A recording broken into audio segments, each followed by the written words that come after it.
بسم الله الرحمن الرحيم. تعالوا نعمل مع بعض صلصة لذيذة جدا وبسر خطير هيخلي اللون معاكم تحفة جدا والطعم حلو قوي.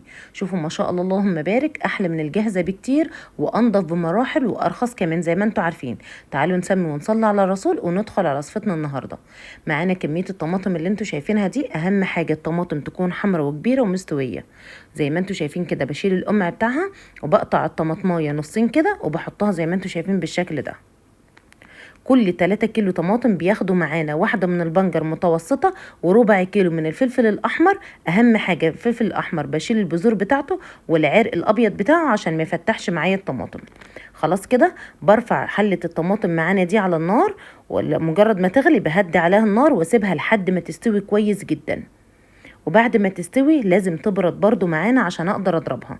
زي ما انتوا شايفين الطماطم استوت كويس جدا بالشكل اللي انتوا شايفينه ده وبردت قوي. وبعد كده برفع منها بشيل بالمعلقه كده. بشيل طبعا معانا البنجر لان انا مش محتاجاه، انا خدت اللون بتاعه وخلاص كفايه. لكن الفلفل طبعا احنا سايبينه. بضربهم كويس قوي بالهاند بلندر كده او اضربهم بالخلاط.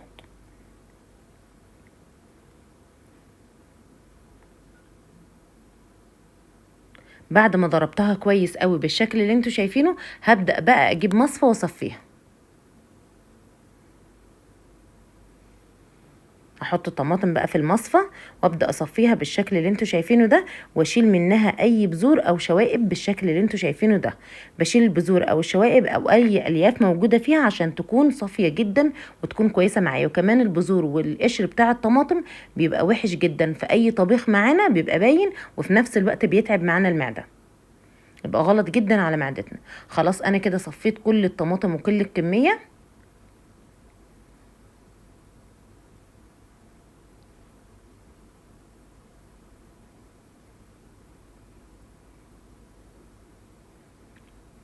زي ما انتوا شايفين خلصتها انا في الوقت ده. اللقطه دي ما اتصورتش، ضفت معايا 3 معالق او 4 معالق من السكر. يعني كل 3 كيلو بياخدوا معانا معلقتين من السكر وبياخدوا معانا معلقه من البابريكا. بس المشكله ان القطع ده ما اتصورتش معانا. بضيفهم السكر عشان يعادل الحموضه وبقلبها كويس جدا. وببدا بعد كده اعبي الطماطم في اكياس عشان بتنفع معانا بقى في صلصه البيتزا، في اي خضار بعمله، في اي حاجه، في صلصه المكرونه. ويلا بقى جربوا صلصة الطماطم بتاعتي، وما تنسوش تقولوا رأيكم في الكومنتات، ولايك وشير. والسلام عليكم ورحمة الله وبركاته.